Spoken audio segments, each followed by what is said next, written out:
Бажаю здоров'я, шановні українці і українки. Звіт за день. Good health to you, fellow Ukrainians. A report for the day. First of all, the National Security and Defense Council held a meeting today.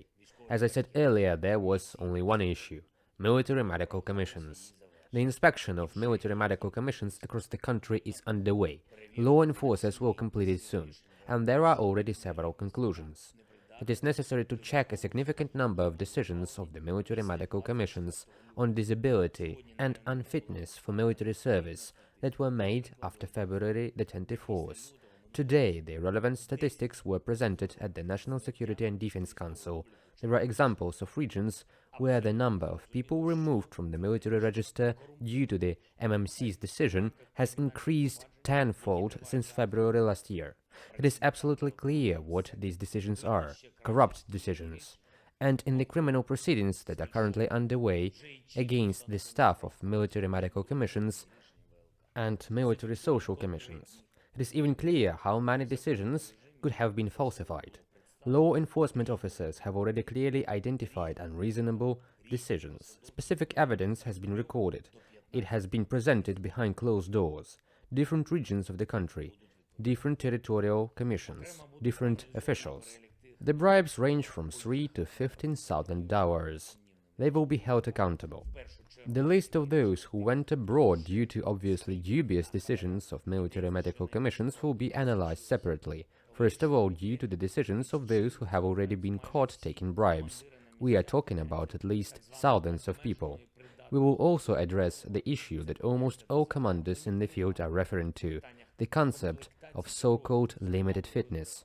For a very long time, this concept allowed for manipulation in the manning of units, in particular combat brigades. Everything related to fitness or unfitness for military service must be as clear as possible, so that a person understands how he or she can help the defense, and so that the units have clarity on who will be joining them. And a very important point is the digitalization of the military medical commission's work. No more queues, no more wandering around to find or sign the right paper. All this can be ensured electronically, and by the presence of the necessary military personnel at the place where the medical examination takes place, if it is in a civilian medical institution. Government officials will complete this digitalization work, and we need full accessibility in all areas of the civilian medical system for the purpose of undergoing military commission examinations. Some regions, such as Volyn, have ensured this 100%, and another example is that in Kyiv, almost nothing has been done to allow people to undergo the military medical commission's examination in civilian medical institutions. Therefore, the military command, the medical sector, and all levels of government must work as actively as possible to resolve this issue. The second topic for today is our international agenda. We are actively preparing for the negotiations and meetings scheduled for September. I have held meetings with international relations officials, with all ambassadors in the respective countries. We clearly see which leaders we need to meet and negotiate with, and what results we have to bring to Ukraine.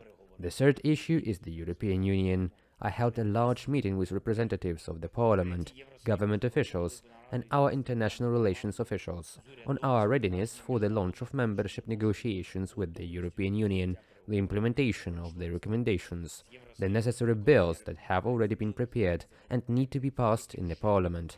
226 votes for each decision for Ukraine in the European Union is an obligation. And a few more things. Peace formula. A new meeting was held with representatives of diplomatic missions on the implementation of the peace formula. Andriy Yermak chaired it. And today there were 11 more diplomats, bringing the total to more than 70 diplomatic missions involved. This is a very good dynamic, and there can be even more participating states. The world majority will be with us. The peace formula is designed so that every country and every leader can demonstrate their capabilities for the sake of a common result, for a just and lasting peace. And our air defense, I thank every warrior who defends Ukrainian skies, and every day, every night. We are working very hard to provide Ukraine with new air defense systems. Now is not the time to talk publicly about the details, but negotiations on additional air defense systems are ongoing with our various partners, Step by step, we are bringing this success closer for Ukraine. Glory to everyone who fights and works for Ukraine. I thank everyone in the world who helps. Glory to Ukraine. Я дякую всім світі, хто допомагає. Слава Україні!